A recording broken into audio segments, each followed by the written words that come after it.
사랑하는 성도님들 한 주간 평안하셨습니까? 우리 개인의 삶을 바라보아도 어려움이 있지만은 요즘 우리 한국 그리고 한국과 북한 또 미국과의 관계 또 다른 여러 나라들과의 관계 속에서 굉장히 좀 복잡하고 어려운 문제들이 많은 것 같습니다. 이런 문제들이 잘 해결되고 우리나라 사람들뿐만 아니라 세상에 있는 모든 사람들이 다 평화 가운데서 기쁨으로 살아갈 수 있었으면 좋겠습니다. 특별히 우리 문제 가운데 있지만은 목숨, 생명의 위협은 받지 않잖아요. 그런데 적지 않은 나라들에서는 전쟁을 비롯한 여러 가지 문제 때문에 생명까지도 위협을 받는 그런 분들도 좀 많이 계시죠. 그런 분들이 그런 위협 속에서 떨지 않고 평안하게 행복하게 살 수 있는 그런 세상이 될 수 있도록 우리 함께 기도하고 또 그분들에게 도움이 될 만한 일이 있다면 기꺼이 동참할 수 있는 그런 우리가 되면 좋겠습니다. 모든 사람들이 바라는 것 가운데 한 가지는 행복하게 사는 거죠. 몸도 건강하고 마음도 편안하고 하는 일도 다 잘 되고 하나 부족함 없이 잘 사는 것, 그것을 모든 사람들은 다 간절하게 다 원하죠. 그런데 우리가 원한다고 해서 그 모든 것들이 성취되는 건 아니죠. 때로는 굉장히 많이 힘들고 지칠 때가 있습니다. 어떤 일 때문에 지치고 힘들 때도 있고 또 어떤 사람 때문에 지치고 힘들 때가 있죠. 주변의 여러 환경들 때문에 많이 힘들고 지칠 때가 있습니다. 보통의 분들뿐만 아니라 우리 그리스도인들도 그런 문제 속에서 지치고 힘들어하는 것은 똑같지요. 그러나 우리는 좀 다르게 반응해야 되는 것이 우리가 많은 일로 관계들로 인해서 지치고 힘들 때라도 우리는 의지할 수 있는 분이 계시다 하는 것을 기억해야 되겠습니다. 항상 우리 곁에 계시면서 우리를 도와주시는 하나님께서 우리 곁에 계시다. 그것을 기억해야 되겠죠. 그리고 그 하나님을 바라보면서 살아가고자 열심을 내도록 해야 되겠습니다. 초등학교 다닐 때, 저희 때는 국민학교라고 불렀죠. 국민학교 다닐 때 저희 사는 동네에 친구 아버지가 그 교수님이셨어요. 교수 되기가 쉽지 않잖아요. 굉장한 많은 노력을 하셔야 되고 과정들을 거쳐가면서 교수가 되는데 조교수, 부교수, 정교수 이렇게 이제 일하게 되시죠. 그런데 이 친구 아버지가 교수님이셨는데 그런데 무슨 고민이 있으셨는지 어느 날 이분이 이제 돌아가셨어요. 근데 자연스러운 어떤 질병이나 사고로 돌아가신 게 아니고 스스로 목숨을 끊으셨어요.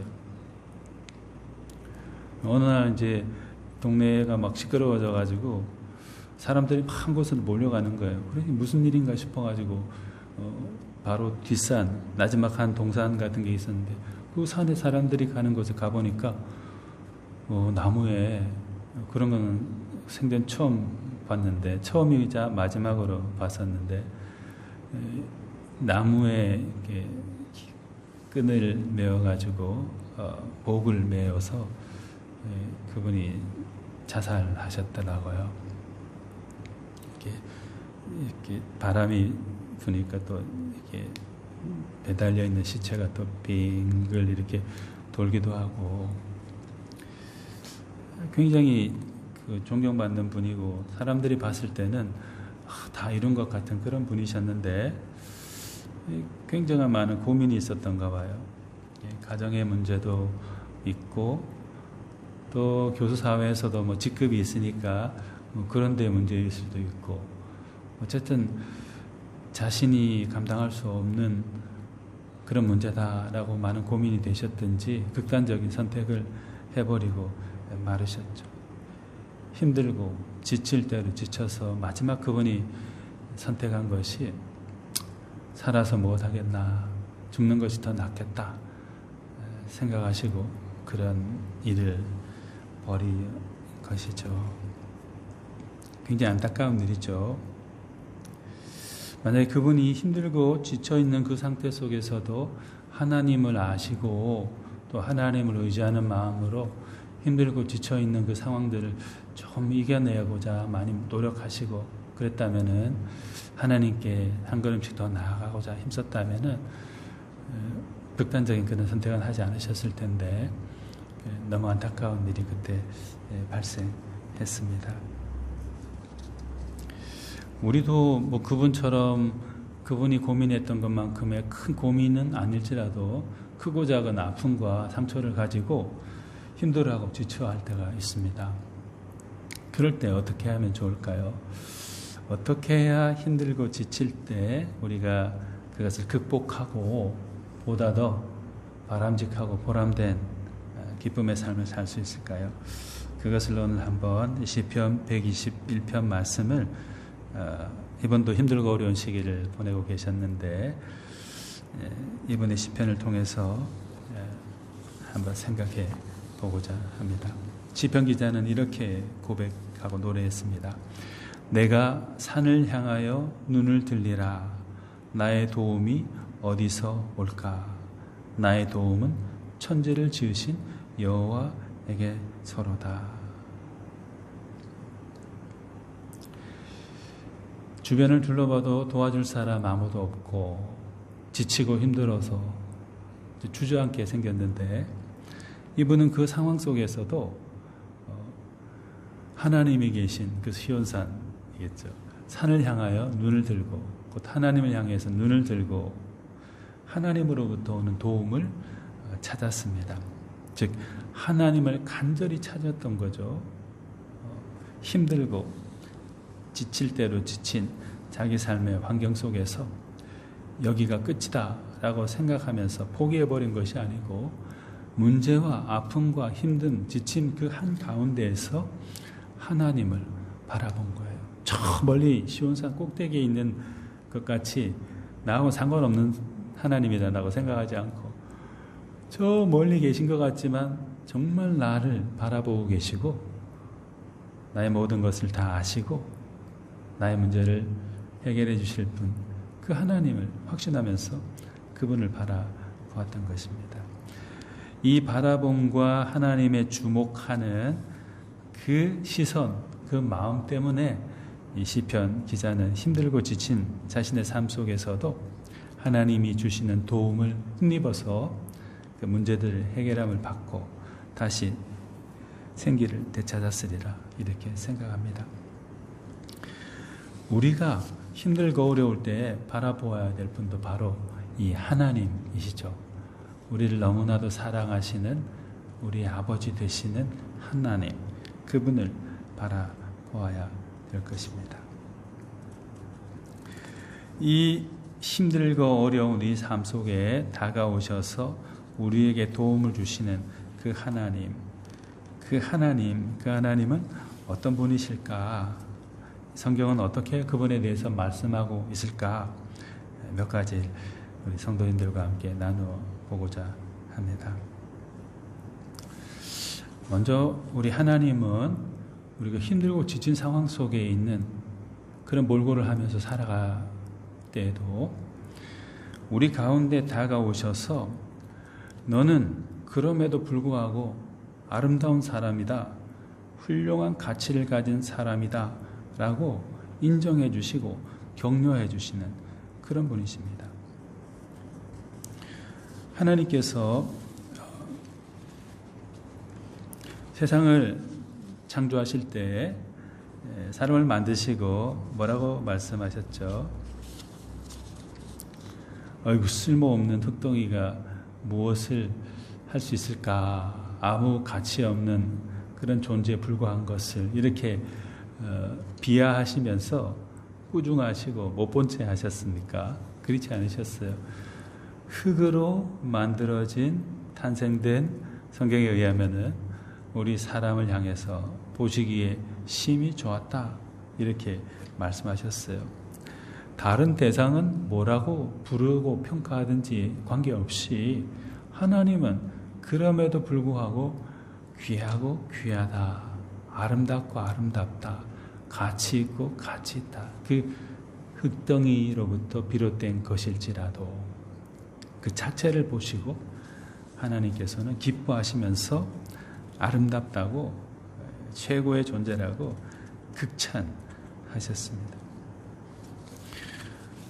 우리는 살아가다 보면은 자기 스스로에 대해서도 그렇고 다른 사람에 대해서도 그렇고 장점을 부각시켜 주고 또 기뻐하고 그런 경우도 있지만 때로는 이 조금 못된 심성이 부족한 면 또는 모자라는 부분에 대해서 초점을 맞추면서 어이구 그것도 준비되지 못했고 그것도 못하고 이렇게 말하면서 그 사람의 인격을 비하하고 아주 좀 무가치한 사람인 것처럼 치부해버리는 경우들이 있습니다. 우리가 만약에 그런 대접을 받는다면, 그런 어떤 처분을 받는다면, 그리고 그것이 한 번, 두 번이 아니고 계속해서 반복되어진다면, 우리 스스로에 대한 자기 평가가 어떻게 되겠어요? 보편적으로, 평균적으로. 아이고, 그래, 나는 그런 사람인가 봐. 무가치한 사람, 쓸모없는 사람, 있으나 마나한 존재. 이런 식으로 스스로에 대한 비하하는 생각들을 갖게 되겠죠. 그러면은 자기 자신에 대한 자긍심이 없는 그 사람이 주어진 어떤 일들을 잘 수행해 낼 수 있을까요? 그렇게 하기가 상당히 어려울 것입니다.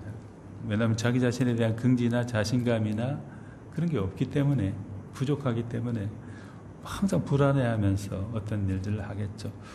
이걸 보고 저 사람은 뭐라고 말할까? 어떤 평가를 받을까? 일을 하면서도, 하기 전부터 하고 다 마친 후에도 조마조마하면서 살아가고 있는 거죠. 그러면 그럴수록 점점 더 지치게 되죠.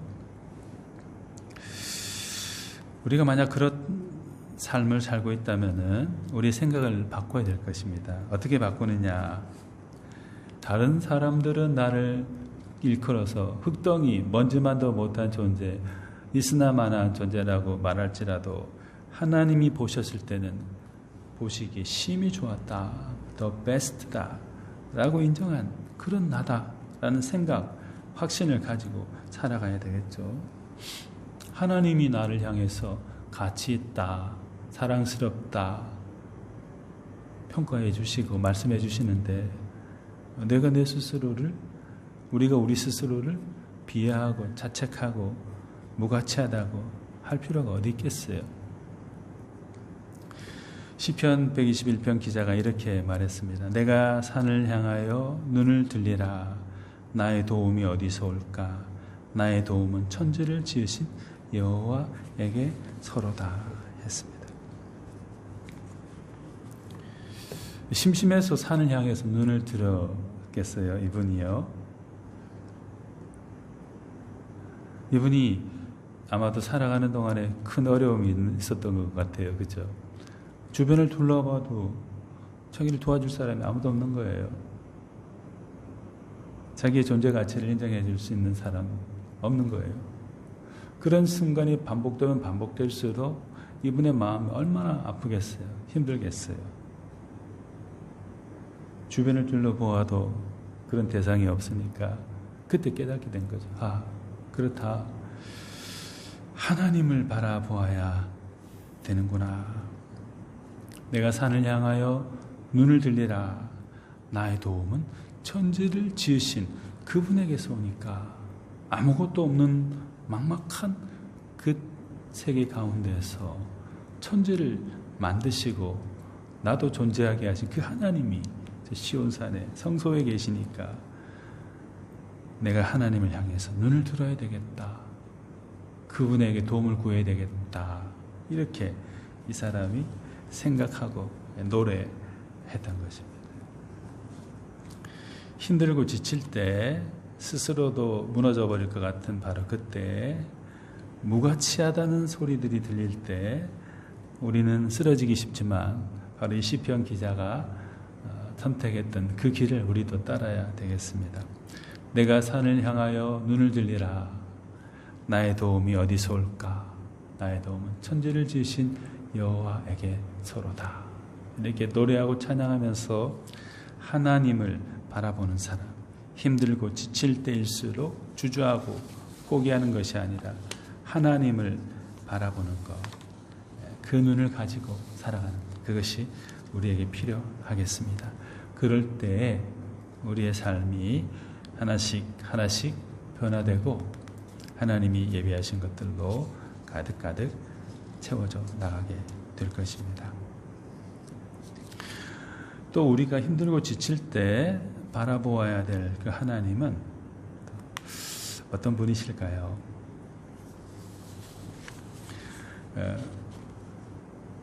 우리가 힘들고 지칠 때 바라보아야 될 그 하나님은 우리의 삶의 모든 필요를 다 공급해 주시는 그런 아주 사랑이 많으신 그런 분이세요. 이스라엘 백성들이 출애굽한 다음에 광야를 여행하게 되었죠. 그 광야길에 익숙한 사람도 있었겠지만 대부분의 백성들은 그 광야길에 익숙하지 않았던 그런 분들이었을 겁니다. 어느 방향으로 가면은 좀 더 편안한 길로 빨리 좋은 곳에 도달할 수 있을지 모르는 사람이 대부분이었을 것입니다. 그런데 정처 없이 떠나오게 된 그 출애굽의 과정 속에 막닥뜨린 그 광야 한 가운데에서도 하나님께서는 이스라엘 백성들에게 필요로 하는 모든 것들을 다 채워주셨어요.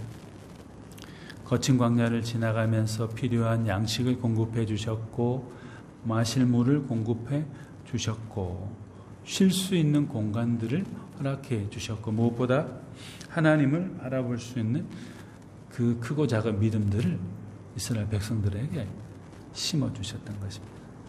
삶의 가장 기본이 되는 것부터 제일 중요한 하나님을 바라보는 그 믿음에 이르기까지 모든 것들을 하나님께서 그들을 위해서 제공해 주고자 하셨던 것입니다. 그들의 필요를 채워주시는 하나님이 계시지 않았다면 이스라엘 백성들은 그 광야에서 모두 다 죽었을 거예요. 먹지 못해서 죽고 마시지 못해서 죽고 희망이 보이지 않아서 메말라 죽고 또 그런 아주 절박한 상황 가운데서 서로 다투다가 관계가 깨어지고 원망하고 그러다가 그들의 인성도 인격 자체도 메말라가고 부정적인 것으로 죽어갔을 것입니다. 그런데 그런 광야 한 가운데서도 광야가 처음 시작되어서 광야가 마치는 그 순간까지도 하나님께서는 그들과 늘 동행하시면서 누가 뭐래도 그들의 하나님이 되어주셔서 그들이 필요로 하는 모든 것들을 시기적절하게 다 공급해 주셨어요. 구름 기둥과 불 기둥으로 인도하시고 만나와 메추라기로 그들을 먹이시고 적으로부터 보호해 주시고 가야 될 바른 길로 나아갈 수 있도록 항상 그들 앞서 인도해 주셨던 것입니다. 이 광야에서 우리는 이제 죽겠구나. 이 광막한 광야에서 이제 우리는 끝났구나. 이렇게 생각한 것이 아니라 자신들의 모든 필요를 채워주실 하나님에 대한 기대를 가지고 그 하나님을 바라보면서 살아갔을 때 이들은 그 광야에서 살아날 수 있는 그런 놀라운 은혜를 체험했던 것입니다. 우리의 모든 필요를 채워주시는 하나님, 우리가 힘들고 지쳐 쓰러질 것 같은 그 상황 속에서도 우리 가운데 다가오셔서 우리의 모든 필요를 채워주시는 그 사랑의 하나님이 오늘 우리의 삶 가운데서도 동일하게 역사해 주십니다. 그분께서, 하나님께서 우리를 살펴보아 주시고 우리에게 필요한 모든 것들을 다 과거에도 그러셨고 오늘도 그렇게 해주실 거고 우리 앞으로의 삶 속에서도 그렇게 해주실 것입니다. 힘들고 지칠 때일수록 더욱더 그 하나님을 바라보면서 승리하는 우리 되도록 해야 되겠습니다. 또 우리가 힘들고 지칠 때 다시금 바라보아야 할 그 하나님은 우리에게 좋은 사람들을 만나게 해주세요. 같이 협력할 수 있는 사람, 조력해 줄 수 있는 그런 사람들을 보내주십니다.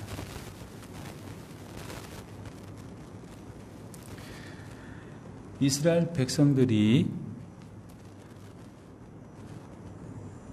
사막 한가운데 지나가고 있을 때 그들이 마실 물도 없고 먹을 양식도 없었을 때 얼마나 큰 위기감에 사로잡혔겠어요.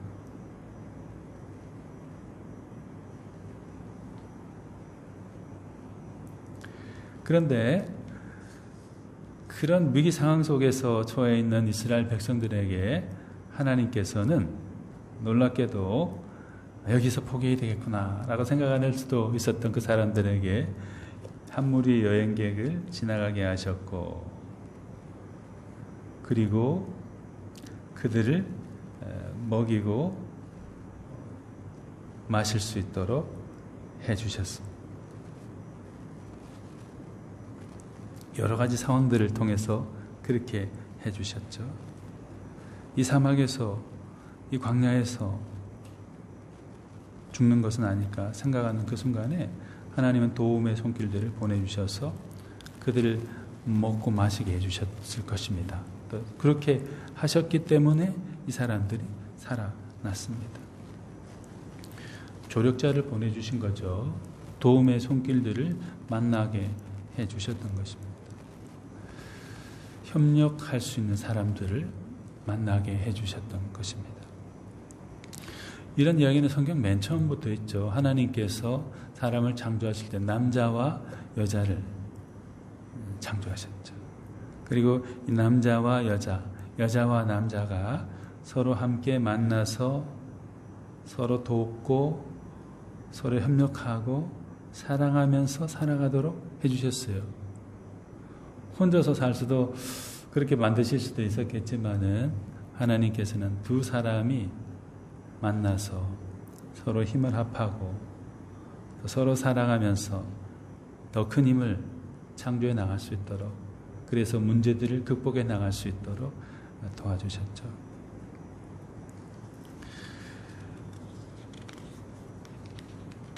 아무도 보이지 않는 것 같더라도 하나님께서는 우리들을 위해서 아담 곁에 하와가 있었고 모세 곁에 여호수아가 있었고 또 제자들 곁에 또 다른 제자들이 있도록 해주신 것처럼 우리들 가운데 조력자들을 보내어 주시고 만나게 해주시고 협력하여서 하나님의 나라를 누릴 수 있도록 해주시는 그런 분이십니다. 힘들고 지칠 때일수록 하나님은 우리의 필요를 아시기 때문에 그런 사람들을 보내어 주시고 만나게 해주시고 협력하게 하셔서 우리로 하여금 하나님 안에서 기쁨을 누리며 살고 일하도록 만들어 주십니다. 그 하나님, 그런 귀한 사람들을 만나게 하시는 하나님을 찬양하고 기대하면서 때로 있는 어려움들을 잘 극복해 나가는 그런 우리가 되면 좋겠습니다. 또 우리가 힘들고 지칠 때 다시 바라보아야 될 우리 하나님은 연약한 우리에게 권위와 능력을 주시는 그런 하나님이신 것 같아요. 이 창세기를 한번 생각해 봤는데요. 창세기에 보면은 사람이 창조되어서 에덴에서 살게 되잖아요.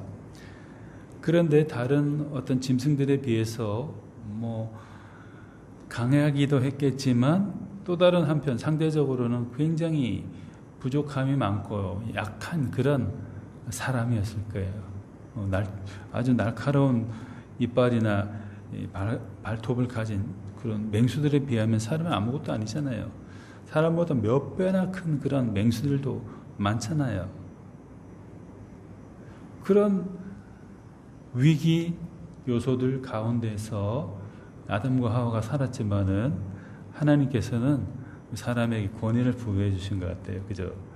권위와 지혜와 능력을 부여해 주셔서 그런 여러 아주 무섭게 보이는 그런 대상들보다도 또 월등한 위치에서 다스리면서 살아갈 수 있도록, 조종하면서 살아갈 수 있도록 해주셨습니다. 예수님의 12제자도 보면은 평범하게 그지없는 분들이었잖아요. 평범하기도 하고 또 평범 이하의 삶을 사는 그런 분도 계셨을 겁니다. 경제적인 문제에서도 지식적인 면에서도 때로는 신앙, 인격적인 면에서도 모자라는 사람들도 어쩌면 있었을 것입니다.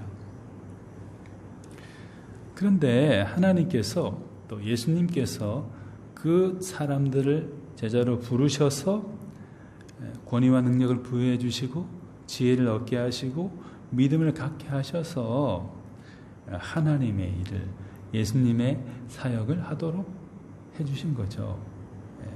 내가 힘이 있어서 능력이 있어서 뭔가를 한 것이 아니고 그분들이 한 것이 아니고 주님이 주시는 권위와 능력, 힘으로 달리 표현하면 성령의 능력으로 자신들에게 주어진 일들을 잘 해나갈 수 있도록 해주신 겁니다. 힘들고 지칠 때일수록 우리에게 권위와 능력을 주시는 그 하나님, 우리 주 예수 그리스도를 바라보아야 되겠습니다. 왜냐하면 주님은 언제든지 우리에게 힘을 보태어 주시고 지혜를 공급해 주시고 도움의 손길들을 만나게 해주시기 위해서 기다리고 계시니까 우리가 그분을 바라보기만 하면 되죠. 바라보고 사모하고 기도할 때 우리에게 그런 은혜를 베풀어 주시리라 이렇게 있습니다. 또 우리가 힘들고 지칠 때 다시 바라보아야 될 하나님은 이런 귀한 분이신데 우리를 용서해 주시는 분이 바로 하나님이시죠. 우리 주님이십니다.